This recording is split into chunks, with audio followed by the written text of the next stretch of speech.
brought to you by Palvi Agrico.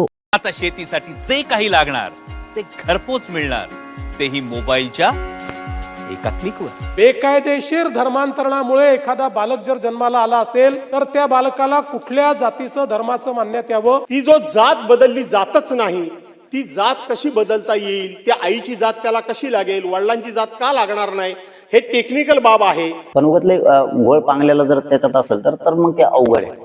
काय आता त्यांनी धर्मांतराच्या बद्दलचा जो व्ह्यू आहे त्याच्याबद्दलचे काय निकष ठेवलेत हे बघणं गरजेचं आहे। त्याच्यानंतर ती गोष्ट लक्षात येईल। पूर्वाश्रमीचा तिचा जो काही धर्म होता तोच त्या मुलाचा धर्म मांडण्यात येईल। महाराष्ट्राच्या विधानसभेमध्ये काल पास झालेलं धर्म स्वातंत्र्य अधिनियम 2026 या नव्या विधेयकावरून नवा राजकीय वाद पेटण्याची शक्यता आहे। कारण विरोधी आमदारांनी त्यावरती आक्षेप घेतला आणि त्याचबरोबर काही मराठा संघटना सुद्धा याबद्दल आक्षेप घेण्याची शक्यता आहे।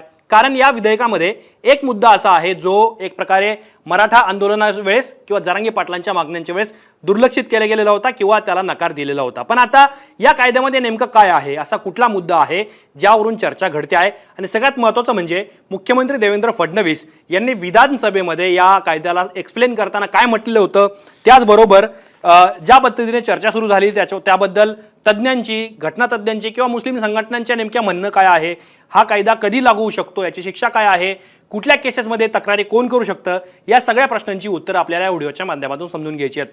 नमस्कार, मी अतिक आणि मुंबई तकमध्ये तुम्हा सर्वांचं स्वागत आहे। तर सगळ्यात आधी ज्या मुद्द्याबद्दल मी बोलतोय त्यातला सगळ्यात महत्त्वाचा मुद्दा की बेकायदेशीर धर्मांतरणामुळे विवाहातून किंवा विवाहाच्या स्वरूपातील नातेसंबंधातून जन्मलेलं जे बालक असेल त्या बालकाला आईचा धर्म हा एक प्रकारे लागू केला जाणार आहे। याच मुद्द्यावरून वाद सुरू होण्याची शक्यता आहे आणि हाच मुद्दा विधानसभेमध्ये उपस्थित करताना देवेंद्र फडणवीस यांनी पूर्ण मुद्दा तो एक्सप्लेन केलेला होता। बेकायदेशीर धर्मांतरणामुळे एखादा बालक जर जन्माला आला असेल तर त्या बालकाला कुठल्या जातीचं धर्माचं मानण्यात यावं, तर आई बालकाची ज्या पूर्वाश्रमीचा तिचा जो काही धर्म होता तोच त्या मुलाचा धर्म मांडण्यात येईल। तथापि आई आणि वडिलांच्या मालमत्तेमध्ये उत्तराधिकार मिळवण्याचा हक्क मात्र त्या बालकाचा त्या ठिकाणी कायम असेल आणि भारतीय नागरिक संहिता 2023च्या कलम 144च्या तरतुदीनुसार मेंटेनन्स करता ते हकदार असतील। मुख्यमंत्री फडणवीस यांनी मांडलेल्या मुद्द्याला विरोधी गटाकडून शिवसेना ठाकरे गटाचे आमदार भास्कर जाधव यांनी त्या मुद्द्यावरती आक्षेप घेतला। मुख्यमंत्री महोदय, मला एवढंच सांगायचं आहे की आपण इथं सांगितलं की जन्माला आल्यानंतर ते बाळ आई त्याची पूर्वी ज्या जातीची होती ती जात त्याला लागेल। आपण हे एक बघा की आपल्याकडं पुरुष सत्ताक जीवन पद्धती आहे, स्त्री सत्ताक जीवन पद्धती नाही असं मी म्हणत नाही, आता आपण ते स्वीकारलेलं आहे। तरी सुद्धा माझ्या माहितीप्रमाणे ती जो जात बदलली जातच नाही, ती जात कशी बदलता येईल, त्या आईची जात त्याला कशी लागेल, वडिलांची जात का लागणार नाही, हे टेक्निकल बाब आहे। मी थोडंसं ते आपल्या कोकणामध्ये ते काही फार जातीपातीचं नसल्यामुळे माझा अभ्यास त्या संदर्भात नाही, पण मगापासून मी ते शोधण्याचा प्रयत्न करतो, मला काही मिळालं नाही। तर या दोन्ही नेत्यांना ऐकल्यानंतर तुम्हाला साहजिक प्रश्न पडला असेल की त्या कायद्यामध्ये नेमकं काय आहे, अशा कोणत्या तरतुदी आहेत ज्यामुळं वाद निर्माण होऊ शकतो किंवा त्याचा थेट संबंध मराठा आंदोलन किंवा त्या संदर्भातील मागण्यांपर्यंत सुद्धा पोहोचू शकतो। तर त्यातला सगळ्यात महत्त्वाचा मुद्दा काय आहे, तर बेकायदेशीर धर्मांतरणामुळे विवाहातून किंवा त्या स्वरूपातील नातेसंबंधातून जन्माला आलेलं बालक किंवा एक प्रकारे आपण त्याला अपत्य म्हणूयात, त्या अपत्याला आईचा धर्म असल्याचं मानण्यात येईल आणि यामुळेच हा सगळा नवा वाद झाल्याचं पाहायला मिळतं। दुसरा मुद्दा याच्यामध्ये काय आहे, त्याला आई व वडील यांना लागू असलेल्या प्रचलित उत्तराधिकार कायद्यानुसार आई व वडिलांच्या मालमत्तेमध्ये उत्तराधिकार मिळण्याचा हक्क असेल आणि भारतीय नागरिक न्याय संहिता 2023 याच्या कलम 144च्या तरतुदीनुसार 20-23-46 खर्चास हक्कादार असेल। आणि सगळ्यात शेवटचा मुद्दा, न्यायालयाने अन्यथा निर्णय दिला नसेल तर बालकाची अभिरक्षा बालकाच्या आईकडे असेल। ह्यातले दोन महत्त्वाचे मुद्दे आहेत की विवाहातून जे धर्मांतरण झालेलं आहे त्या एक प्रकारे त्या मुलीचं किंवा त्या दाम्पत्याचं, तर त्या मुलाला आईचा धर्म देण्यात येईल आणि त्या अभिरक्षा म्हणजे पालकाचा जो ताबा आहे तो आईकडे असणार आहे। या दोन गोष्टी आपण याच्यामध्ये घेतल्या। आता हा सगळा मुद्दा मांडण्याचा महत्त्वाचा मुद्दा काय आहे की ज्यावेळेला मनोज जरांगे पाटील यांनी आंदोलन सुरू केलेलं होतं त्यावेळेला त्यांनी कुणबी आरक्षणाचा लाभ हा आईकडील नातेवाईकांना देण्यात यावा अशी सुद्धा मागणी केलेली होती. म्हणजे सगळे सोयरे या शब्दावरून जो काही खल झालेला होता, मंत्री गिरीश महाजन असतील किंवा मनोज जरांगे पाटील किंवा मराठा समिती असेल, या दोन्ही गटांनी चर्चा केलेली होती, परंतु त्या चर्चेला यश आलेलं नव्हतं. त्याच्या वेळेला ओबीसी आरक्षणाचा लाभ ज्या पद्धतीने कुणबी मराठा वडिलांकडील नात्यांना किंवा वडिलांकडील जातीच्या लोकांना देण्यात येतो, तसाच तो आईकडील जातीच्या लोकांना सुद्धा देण्यात यावा अशी मागणी जरांगेंनी केली. ती मान्य करण्यात आलेली नव्हती, कारण त्यावेळेला महाराष्ट्र सरकार सांगत होतं की महाराष्ट्रामध्ये योजनांमध्ये पितृसत्ताक पद्धत ही अवलंबली जाते किंवा पितृसत्ताक पद्धत ही लक्षात घेतली जाते. त्यावेळेला लाभासाठी आईची जात लागू करण्याचा किंवा जात विचार घेण्याचा विचार किंवा जरांगेंची मागणी ही सरकारने साफ नाकारून लावलेली होती. धर्मांतराच्या बद्दल विधेयक मांडलंय, ते आता ते पारित केलं वाटतं त्यांनी बहुमतानं. आता ते बाहेर आल्याच्या नंतर ते बिल वाचल्याच्या नंतर आपल्या लक्षात येईल त्यात चुकीचं काय आणि बरोबर काय. पण उगतले घोळ पांगल्याला जर त्याच्यात असेल तर मग ते अवघड आहे.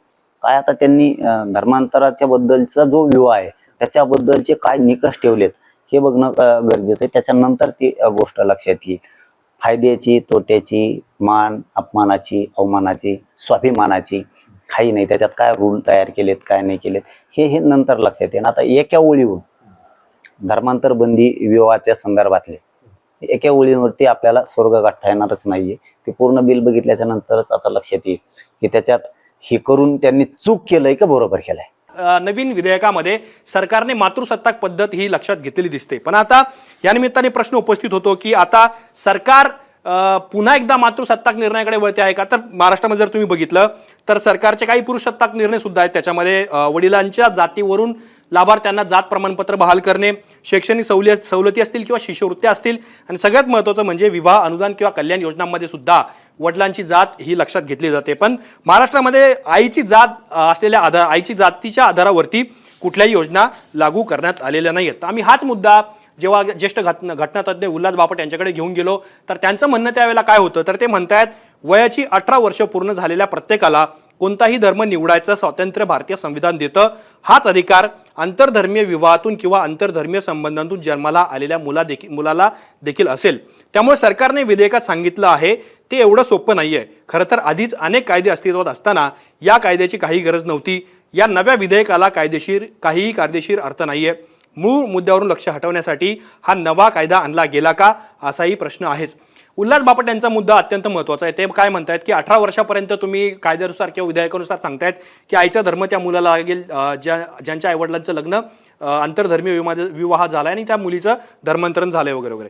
पण 18 वर्ष कंप्लीट केल्यानंतर भारतीय संविधान त्या व्यक्तीला त्या मुलाला धर्म निवडायचं स्वातंत्र्य देतं. मग अशा वेळेला तुम्ही काय कराल.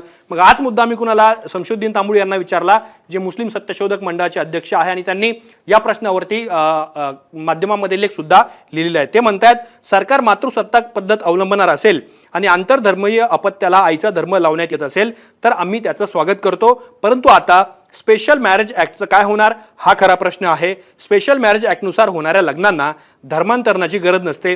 जात आणि धर्म अबाधित ठेवून सुद्धा या कायद्यांतर्गत लग्न केली जातात. त्यामुळे आता या लग्नांना आडकाठी आणली जाते का हा खरा प्रश्न आहे असं तांबुळे म्हणतात. खरंच त्यांचा हा मुद्दा महत्त्वाचा आहे की जर स्पेशल मॅरेज ऍक्टमध्ये जात आणि धर्म हा निकष नसेल, जात आणि धर्म अबाधित ठेवून लग्न होत असेल, धर्मांतरण तिथं होत नसेल, तर मग स्पेशल मॅरेज ऍक्टचं कायद्याचं काय होणार हे सुद्धा सांगतायत. आणि मातृसत्ताक पद्धतीने जर सरकार निर्णय घेत असेल तर त्या निर्णयाचं शमशुद्दीन तांबुळे जे मुस्लिम सत्यशोधक मंडळाचे अध्यक्ष आहेत ते स्वागत सुद्धा करतात. पण आता या कायद्यानुसार धर्मांतरणाची प्रक्रिया कशी असेल. एखाद्या व्यक्तीला लग्नासाठी धर्मांतरण करायचं असेल किंवा सहज त्याला त्याचा धर्म बदलायचा असेल तर त्या केसमध्ये 60 दिवसांपूर्वी जिल्हाधिकाऱ्यांना लेखी सूचना द्यावी लागणार आहे ज्याला धर्म बदलायचा आहे त्याला. त्याचबरोबर जिल्हा दंडाधिकारी त्यानंतर सूचना फलकावरती नोटीस लावतील. म्हणजे स्थानिक स्वराज्य संस्था ज्या ज्या ठिकाणी आहेत, म्हणजे ग्रामपंचायत असेल, महानगरपालिका, नगरपालिका वगैरे असतील, त्यानंतर पुढील 30 दिवस हरकती आणि आक्षेप सुद्धा नोंदवले जातील.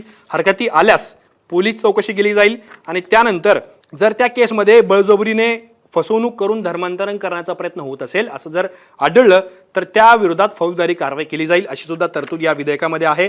आणि सगळ्यात महत्त्वाचं म्हणजे धर्मांतरणानंतर 21 दिवसांच्या आत दंडाधिकाऱ्यांकडे त्या व्यक्तीला, संबंधित व्यक्तीला घोषणापत्र सादर करावं लागणार आहे. त्यामध्ये धर्मांतरणाची तारीख, ठिकाण आणि प्रक्रिया या सगळ्या गोष्टींचा सविस्तर तपशील असणं आवश्यक आहे. घोषणापत्र वेळेत सादर न केल्यास संबंधित व्यक्तीने केलेलं धर्मांतर हे बेकायदा मानलं जाईल. आता ही सगळी प्रक्रिया आहे. एखाद्या व्यक्तीला कायदेशीर पद्धतीने धर्मांतर करायचं असेल तर त्याला या विधेयकामध्ये एक प्रकारे एका निश्चित स्वरूपाची कायदेशीर प्रक्रिया सुद्धा नेमून देण्यात आलेली आहे. पण आता एखाद्याने जर धर्मांतरण केलं असेल तर त्याच्या विरोधात तक्रार कोण करू शकतं? म्हणजे लग्नासाठी धर्मांतर, तर त्याच्यामध्ये धर्मांतरण केलेल्या व्यक्तीचे आईवडील, भाऊ बहीण किंवा त्याचे नातेवाईक तक्रारीची नोंद घेणं आणि कारवाई करणं हे पोलिसांना बंधनकारक असणार आहे आणि उपनिरीक्षक दर्जाचा अधिकारी या प्रकरणाची चौकशी करेल. म्हणजे एखाद्या मुलीचं लग्नासाठी धर्मांतरण झालेलं असेल तर त्यावेळेला त्या मुलीच्या आईवडिलांनीच तक्रार करायला पाहिजे असं काही नाही आहे. तर या केसमध्ये त्या मुलीचा भाऊ किंवा बहीण किंवा त्यांचे नातेवाईक हे या केसमध्ये तक्रारी करू शकतात. आणि सगळ्यात महत्त्वाचं म्हणजे पोलिसांना या प्रकरणामध्ये कारवाई करणं बंधनकारक करण्यात आलेलं आहे. या केसमध्ये गुन्हा दाखल केल्यानंतर पोलीस उपनिरीक्षक पदाच्या खालचा नसलेला व्यक्ती या केसचा तपास करणार आहे. त्यामुळं या प्रकरणाची सुद्धा चौकशी आता पोलीस एक प्रकारे सुमोठ्या पद्धतीने सुद्धा घेऊ शकतात. पण बेकायदा धर्मांतरण केल्यास शिक्षा काय होणार हा सगळ्यात महत्त्वाचा प्रश्न. याच्यामध्ये जर व्यक्ती बेकायदा धर्मांतरण करवून घेण्यात किंवा करण्यात जर दोषी आढळला तर याच्यामध्ये 7 वर्षांपर्यंतचा तुरुंगवास आणि 1 लाख रुपयांचा दंड ठोठावण्याची तरतूद या नव्या विधेयकामध्ये आहे. सगळ्यात महत्त्वाचं म्हणजे गुन्हा अल्पवयीन महिला, मानसिकदृष्ट्या अस्वस्थ किंवा अनुसूचित जाती जमातीतील व्यक्ती यांच्या विरोधात केला गेला असेल तर दंडाची रक्कम ही 5 लाख रुपयांपर्यंत वाढू शकते. सामूहिक धर्मांतरणाच्या प्रकरणात सुद्धा 7 वर्षांचा तुरुंगवास आणि 5 लाख रुपयांचा दंड सुद्धा होऊ शकतो. बेकायदा धर्मांतरणाचा गुन्हा पुन्हा करणाऱ्या व्यक्तीला किंवा त्या संस्थेला 10 लाख रुपयांचा तुरुंगवास आणि 7 लाख रुपयांची दंडाची शिक्षा मिळेल.